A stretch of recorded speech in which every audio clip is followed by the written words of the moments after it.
టాలీవుడ్లో బలమైన లెగసీ ఉన్న అక్కినేని కుటుంబం నుంచి వచ్చిన వారసుడు అక్కినేని నాగచైతన్య. స్టార్ హీరోయిన్ సమంత ప్రేమ గురించి అందరికీ తెలిసిందే.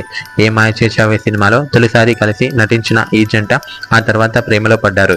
ఆ తర్వాత వీరి కాంబినేషన్లో వచ్చిన సినిమాల్లో వీరి కెమిస్ట్రీ ఏ రేంజ్లో ఉందో తెలిసిందే. పెళ్ళయ్యాక జస్ట్ 4 ఏళ్లు కూడా వీరు కలిసి కాపురం చేయలేదు. అంతలోనే విడిపోయి అందరికీ షాక్ ఇచ్చారు. పెళ్లి తర్వాత సమంత నాగచైతన్య పక్కా పగడ్బందీగా సినిమాలు చేసుకుంటూ వచ్చారు. సమంత కూడా ఓ బేబీ, మజిలీ, జానో సినిమాలు చేసింది. మజిలీ సూపర్ హిట్. ఈ సినిమా సక్సెస్ తర్వాత సమంత నాగచైతన్య ఇలాంటి కథల కోసమే తాము వెయిట్ చేస్తున్నట్టు చాలా మంది దర్శక రచయితలకు చెప్పారు.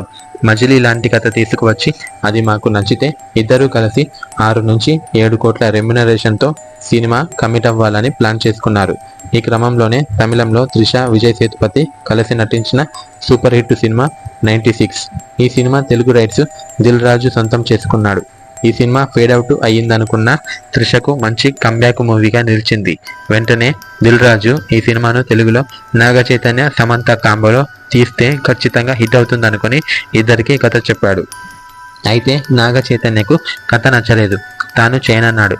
సమంత మాత్రం పట్టుబట్టి ఈ సినిమా చేసింది. నాగచైతన్య వద్దని చెప్పిన సమంత శర్వానంద్తో స్క్రీన్ షేర్ చేసుకుంది. సినిమా ఫ్లాప్ అయ్యింది. ఇప్పటికే వీరి మధ్య ఉన్న గ్యాప్ నాకు ఇది మరింత ఆజ్యం పోసినట్లయింది. శర్వానంద్ సమంత మధ్య అనుకున్న స్థాయిలో స్క్రీన్ మీద కెమిస్ట్రీ వర్కౌట్ కాలేదు. అదే మంచి కథ తీసుకొని నాగచైతన్య సమంత జంటగా చేసి ఉంటే సినిమా ఎరగదీసి ఉండేది. ఇక జాను అవుట్పుట్ చూశాక దిల్ రాజు కూడా సినిమా ఫ్లాప్ అని ప్రమోషన్లు కూడా పెద్దగా చేయలేదు.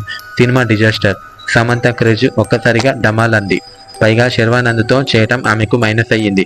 ఫైనల్గా నాగచైతన్య జడ్జిమెంట్ నిజమైంది. మరి ఈ సినిమాపై నాగచైతన్య జడ్జిమెంట్పై మరి మీరేమనుకుంటున్నారో కింద కామెంట్లో తప్పకుండా తెలియజేయండి ఫ్రెండ్స్. అలా వెళ్ళిపోయే ముందు దయచేసి సబ్స్క్రైబ్ చేయండి friends. Bye friends. Thank you for watching.